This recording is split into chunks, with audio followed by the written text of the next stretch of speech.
နောက်ဆုံးတော့ဒီလိုနေ့မျိုးကိုရောက်လာခဲ့ပါပြီ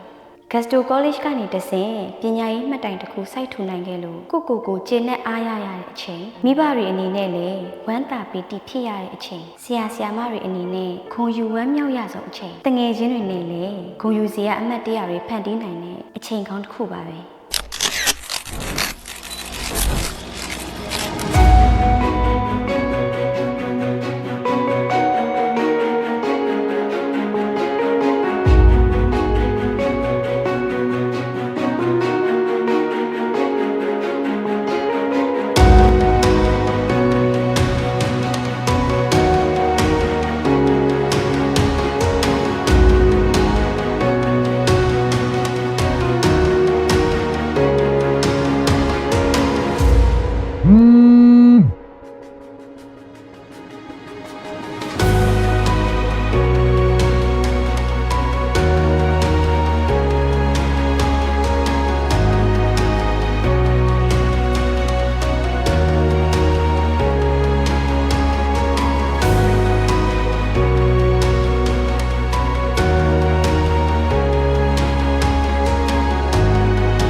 ဝန်ကြီးသမီးခန္ဓာ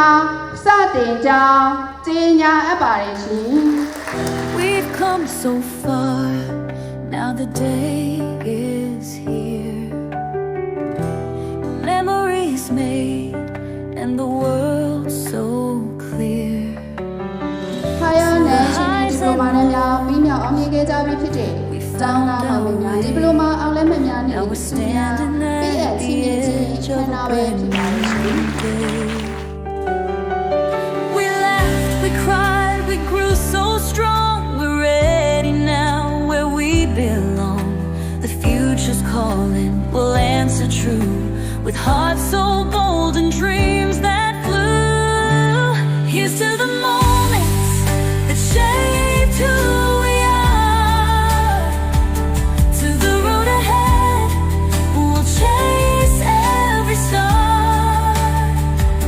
We're more than ready, the world's in our hands, a new beginning, it's time to stand. We'll write our story, make it shine, together forever, across all time. HND ပြီးဆုံးသွားတာဖြစ်လို့ final year ကို Gusto College မှာပဲဆက်တက်ပြီး UK ဘွဲကိုရယူဖို့ဆုံးဖြတ်ထားပါတယ် Gusto College ရဲ့အရှိန်အဝါတွေကောင်းမွန်တဲ့တင်ကြားရေးစနစ်တွေကြောင့် Gusto College ကိုရွေးချယ်ခဲ့တာမှန်ကန်တဲ့ဆုံးဖြတ်ချက်တစ်ခုဖြစ်ခဲ့ပါတယ်